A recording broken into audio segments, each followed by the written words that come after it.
Long ago, in a faraway tsardom, an old peasant lived with his wife and his son Martin. Time passed, and the peasant became very sick. He eventually died, leaving his wife and son alone. "Oh, my poor husband," cried his wife. "He was such a good man. How could this happen?" She cried for days and days. Her son tried to make her feel better, but he couldn't. Then her sadness changed to worry. At night she looked up into the sky and asked, "What are we going to do? How are we going to live?" After many weeks like this, she began to take control of herself again and make plans for herself and her poor son. Her husband had left them some money, 200 rubles. When they had finished almost all the food they had in the house, she gave Martin half the money and told him, "Go into town, my son, and use this money to buy flour, salt, and bread. Hopefully these supplies will last until the spring. Then we can look for work." Martin did as his mother asked. He put the money in his pocket and walked into town. As he passed a butcher's store, he saw that a crowd of people had gathered. The butcher had tied an old, sad-eyed hunting dog to a tree. He was beating the dog, and the dog was crying with pain. Martin pushed through the crowd and shouted, "Butcher, why are you beating this poor dog?" "Because this poor dog ate some of my best beef this morning. That's why. How can I make a living when this stupid animal eats my best meat?" "Oh, but I'm sure he was only hungry, and he looked so sad. Listen, I could use a dog. Why don't I buy him from you? I'll give you 100 rubles for your dog."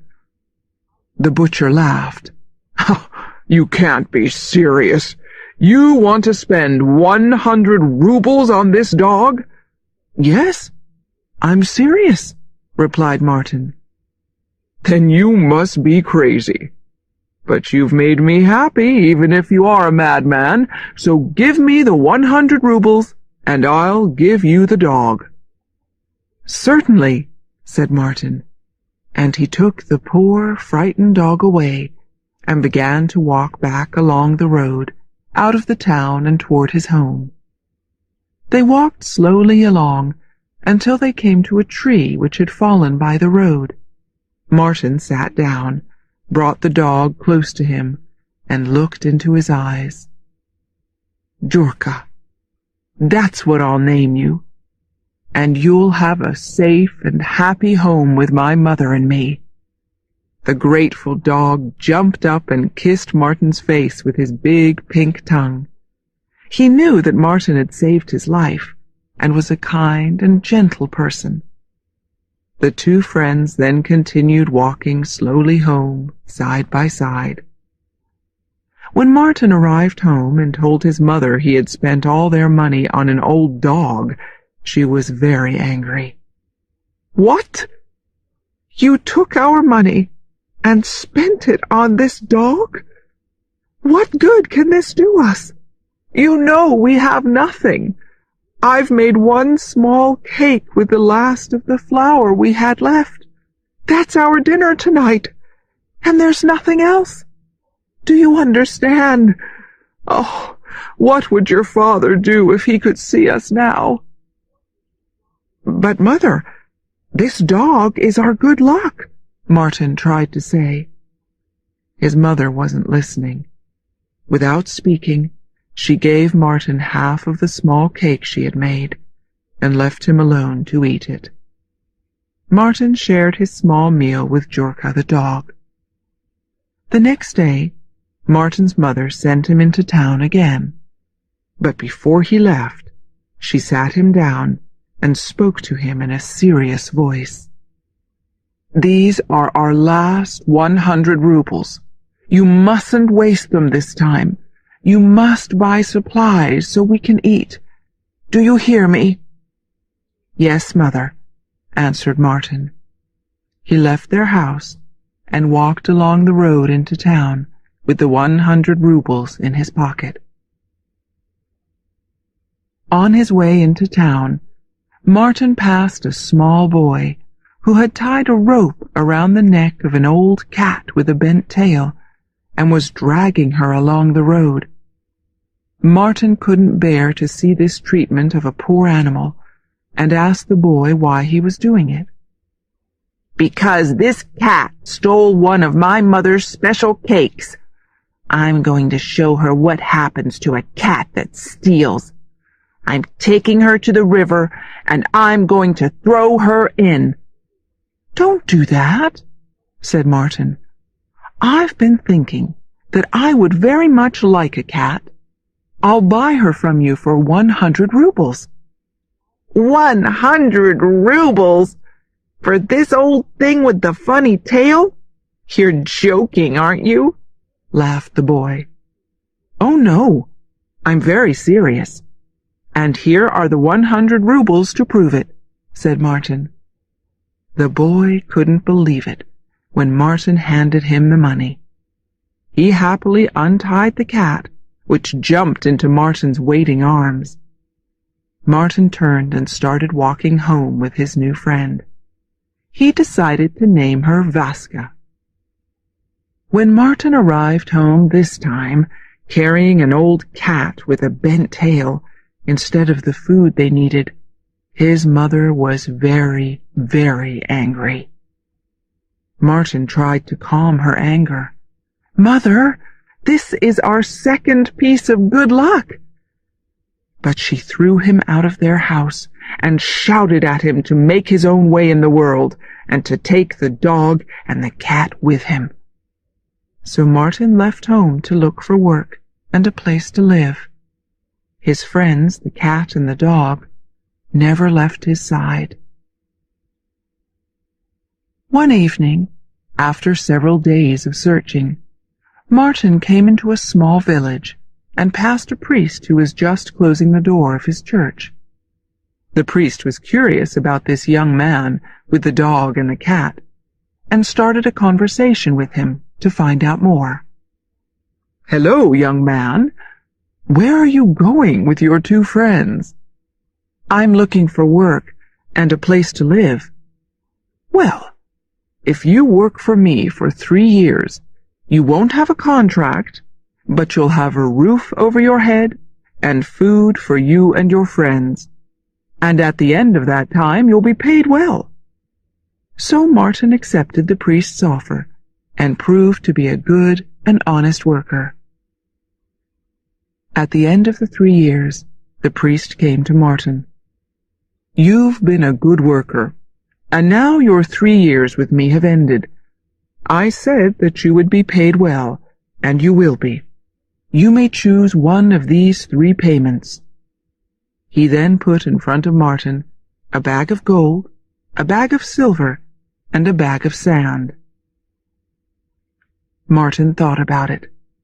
If he chose the gold, he could buy whatever he needed for a long time. He could be almost as wealthy with the silver. But the sand, why was the priest offering him a bag of sand? This must be some kind of test, thought Martin, and in this simple test, I think there is some kind of deeper meaning. So he stepped forward and said, "I'm going to choose the bag of sand." "Well, if you don't like silver and gold, of course take the sand," the priest answered, and he handed Martin his bag of sand. Martin then left the priest to search for more work, taking his bag of sand, Jurka, and Vaska with him. The bag of sand was very heavy, and sometimes Martin wanted to leave it behind, but he never did. After wandering for days, he came to a thick, dark forest, which was so silent that it seemed no one had ever stepped inside. He eventually came to an open space in the forest. In the center of this area, a fire was burning, and a beautiful young woman was tied to a tree in the middle of the fire. The flames were almost touching her, and she would soon be burned alive. When the young woman saw Martin, she cried out, "Oh, sir, please put out this fire. I'll bring you good fortune for the rest of your days if you do." Martin didn't care about the good fortune she promised. He only wanted to help the poor girl, so he quickly took his bag of sand and threw it on the fire to put it out. "Thank you! Thank you! You've saved my life!" cried the girl as Martin untied her. When she was free, the girl told Martin that she was the daughter of the Tsar of the Snake Tsardom, and that a cruel Tsar who was at war with her father had done this to her. She then asked Martin where he had gotten his bag of sand. Martin told her he had chosen the sand instead of gold and silver for his 3 years' work for the priest. "Well, if you chose that sand, and not silver or gold, it must be very important to you," she said to Martin. "I will always be grateful for your wonderful kindness, and to prove it, I want you to have this ring." As she said this, the girl gave Martin a beautiful gold ring with shining jewels in it. "This ring is very special," she told him. "It's a magic ring, which will give you anything you desire, even if your desire is to marry a Tsar's daughter. To unlock its power, just take it off your finger and throw it from one hand to the other. But be careful. You must guard the secret of the ring. If you tell others about its magic, it will bring you great unhappiness."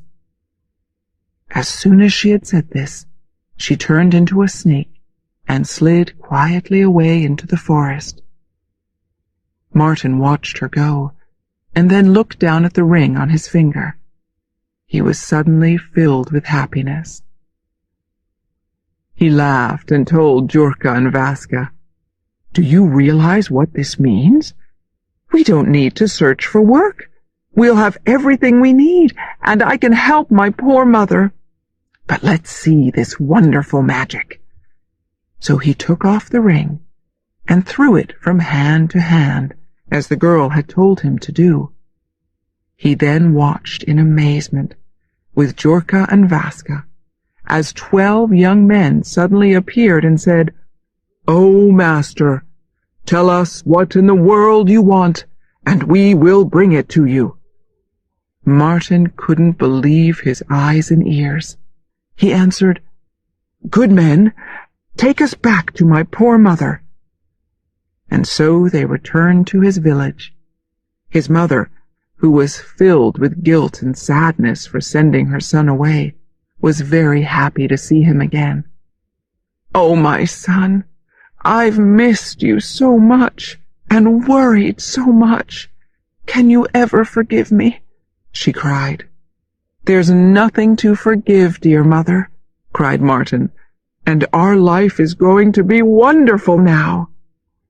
Of course, Martin couldn't tell his mother about the magic ring, so he went quietly outside, took the ring off, and threw it from hand to hand. Immediately the 12 young men appeared again and said, "Oh, master, tell us what in the world you want, and we will bring it to you." Martin told them to bring the best food and wine, and the finest meat for Jurka and Vaska. They then celebrated their good fortune. They all lived together in happiness for many months. Whenever they needed anything, Martin just took off the ring, threw it from hand to hand, and immediately 12 young men appeared, bringing Martin whatever he desired. Time passed, and Martin began to think of marriage. He remembered what the Snake Tsar's daughter had told him, that he could have even a Tsar's daughter. So he asked his mother to go to the Tsar's palace and ask permission for Martin to marry the Tsarevna. His mother was very worried and warned her son that this was a mistake. The son of a peasant doesn't marry the daughter of a Tsar. You should look for an ordinary girl to be your wife. You're asking me to do something which is very dangerous. The Tsar could have our heads cut off for even asking such a thing."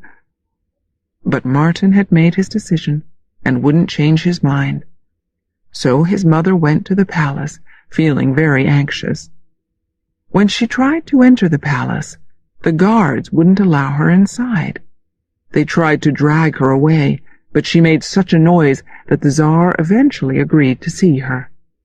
"You must be crazy," he answered when she asked if Martin could marry his daughter. "How could you imagine that a Tsar would allow his daughter to marry a peasant?"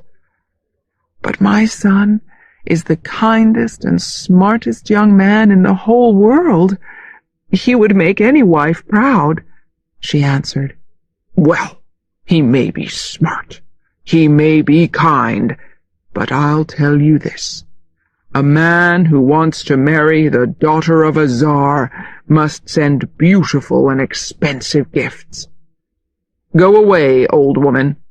Return when you can bring gifts of this kind. Then maybe we'll talk again." The Tsar knew that a simple peasant would never be able to provide these beautiful gifts, so he thought this would be the end of the problem. However, when Martin's mother returned home and told her son, he immediately used the magic ring to produce cloth made of gold, jewels, fine clothes, and many other fine gifts. He then sent his mother back to the palace with these wonderful things. The riches brought by Martin's mother amazed the Tsar, but he was also upset, as he did not want his daughter to marry this young man. He repeated that it was impossible for a Tsar to consider marrying his daughter to a peasant.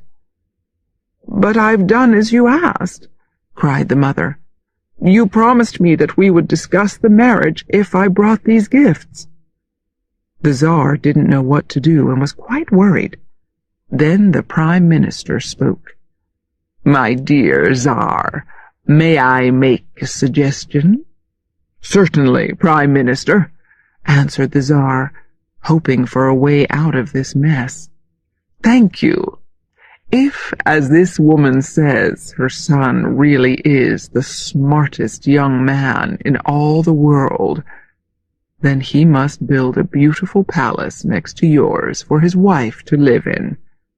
And he must build a bridge of pure silver, with apple trees on either side, with fruit of silver and gold. He must also build a great church for the couple's wedding. I suggest that if this woman's son is smart enough to do this, he can marry your daughter. If not, both mother and son should lose their heads." The Tsar happily agreed, and told Martin's mother that her son must produce these things by the next morning, or they would lose their heads. Martin's mother rushed home with this news, thinking that they would surely die.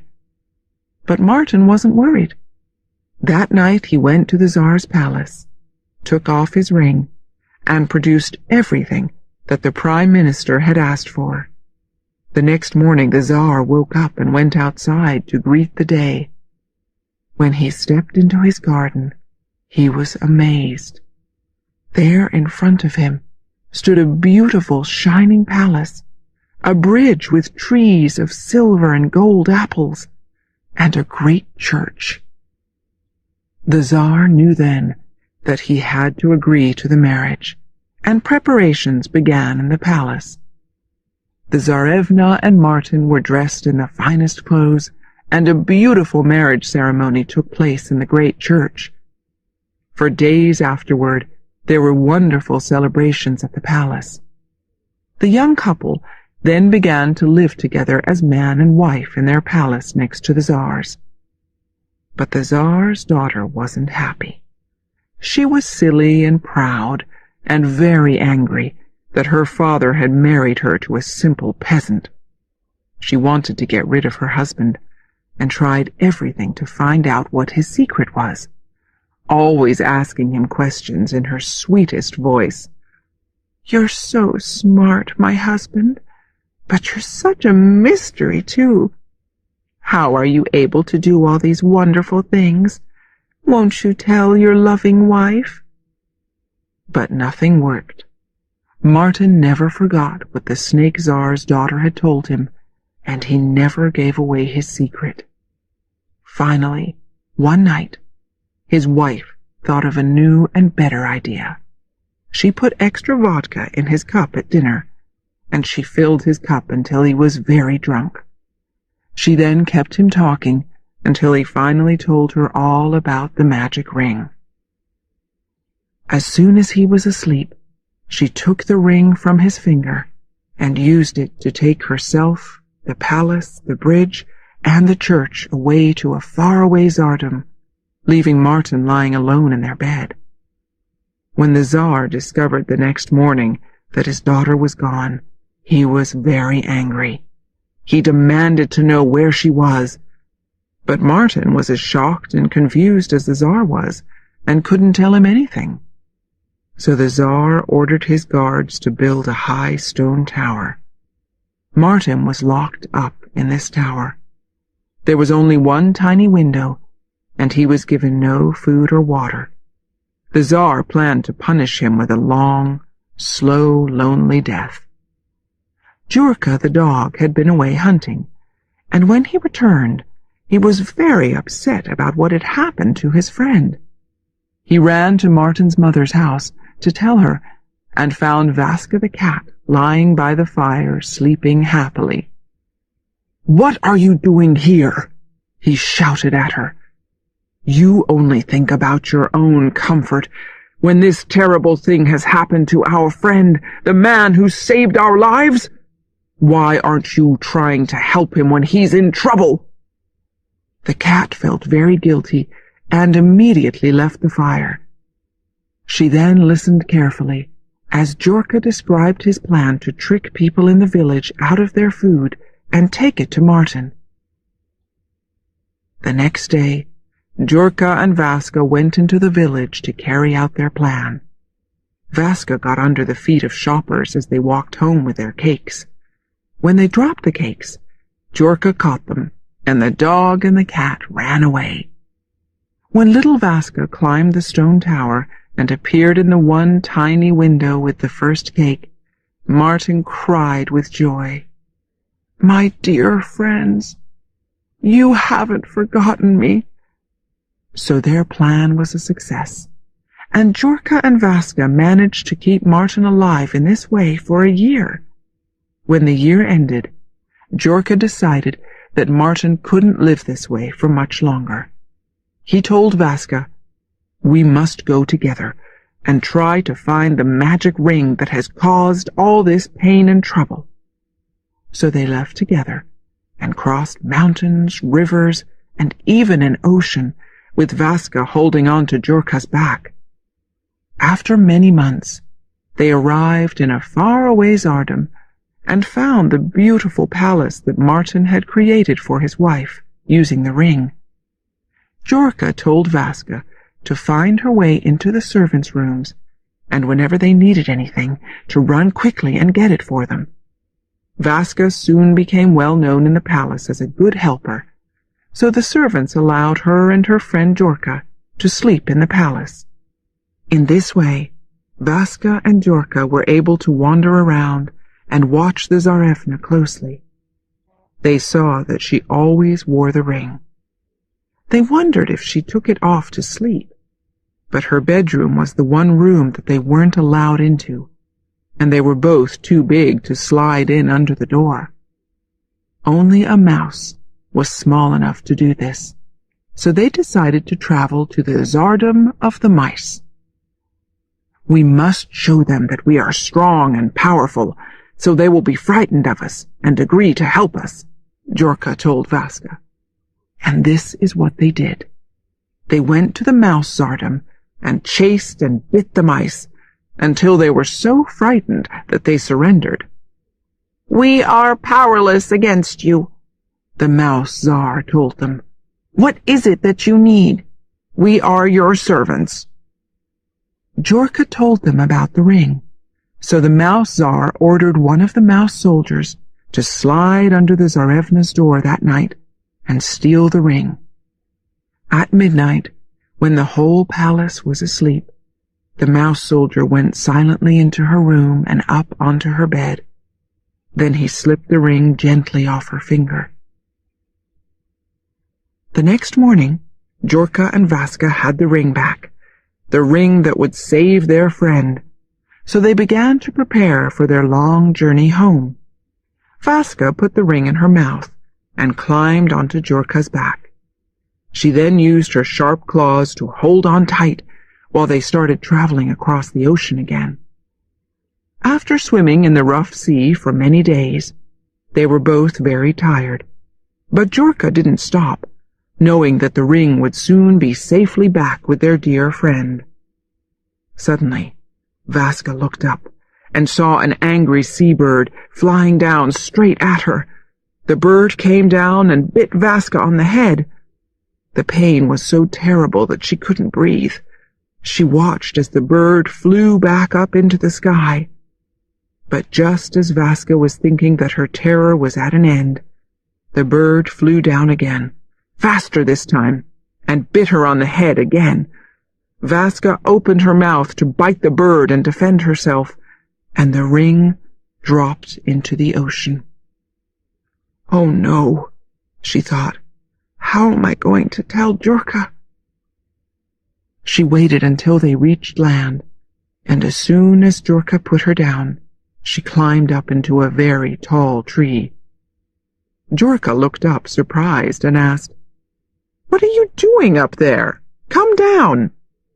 "I can't," the cat shouted down to him. "Why not?" asked Jorka. "Because you'll kill me." "Why? What are you talking about? What do you mean?" Vaska knew she had to tell him. She also knew he couldn't climb trees, so she stayed up in the tree and explained what had happened to the ring. "Why didn't you tell me when we were back in the ocean?" Jorka cried. "Because I can't swim," cried the frightened cat. "I wanted to wait until I was on dry land to tell you. I knew you'd be angry at me." "Oh, what are we going to do now?" said Jorka as he sat on the sand, his sad eyes looking out to sea. Then Vaska had an idea. "What about the fish? They know the secrets of the sea. They can help us, can't they?" "You're right," replied Jorka. "But we must show them our power before they'll help us. Come, quickly!" And Jorka swam deep into the ocean to the fish tsardom. He chased and threatened the fish until they were so frightened that they offered to help him. Jorka explained to the fish tsar and his fish soldiers about the ring. Then one shy fish came forward and told them, "Excuse me, I saw a large fish eat something gold earlier today. I don't think it was very good for him, because he's now lying dead on the ocean floor." The fish tsar immediately ordered his fish soldiers to dive to the bottom of the ocean and search for this fish. They quickly found it and brought it up onto the land. Jorka, who didn't like the taste of fish, watched with excitement as Vaska started eating it. She finally bit into something hard and discovered that it was the ring. Jorka and Vaska were filled with joy and rushed back to the tower. Vaska then quickly climbed up the stone walls and dropped the ring through the tiny window. Martin, who had not eaten for days, was very happy when he saw it. "Oh, thank you, my good, true friends," he cried. "I was almost dead from hunger and thirst." He immediately threw the ring from hand to hand and ordered the 12 young men to bring him food and wine. He had his 2 friends brought up to be with him and celebrate. He then ordered musicians to play music so beautiful that people would be able to do nothing except listen to it and be joyful. Back in his palace, the Tsar heard the music in the tower. He was very angry that instead of dying, Martin seemed to be celebrating. He sent his guards to stop this, but the guards could do nothing except stand and listen to the music. The Tsar then sent his soldiers to stop this noise, but they could do nothing except stand and sing happily. So in the end, the Tsar went himself. But he found that he couldn't move either. He eventually gave up and told Martin that if he explained everything, he would be forgiven. So Martin went with the Tsar to the palace and told him the story of the ring and what the Tsar's daughter had done. The Tsar was very sad to hear this and told Martin, "I know that my daughter should be killed for what she has done to you, but she is my daughter. Can you find it in your heart to forgive her?" Martin was as kind as he had always been. He couldn't have the Tsarevna killed, so he agreed to take her back. The Tsar was happy that his daughter would live, but he was still sad about her behavior. Martin told him, "Go and rest tonight, and I'm sure everything will look different in the morning." The Tsar agreed and went to his room, after ordering his servants to bring Martin his best vodka and to put the finest silk sheets on his bed. That night, while everyone was sleeping, Martin went out into the palace gardens and used the magic ring to bring everything back. The next morning, when the Tsar went outside, he saw with great happiness the palace, the bridge, and the great church. Martin and the Tsarevna lived as man and wife again, and after some time the Tsarevna realized what a good man Martin really was. She began to love him, and they then lived together in happiness. Martin never removed the ring from his finger, and his friends Jorka the dog and Vaska the cat were always by his side.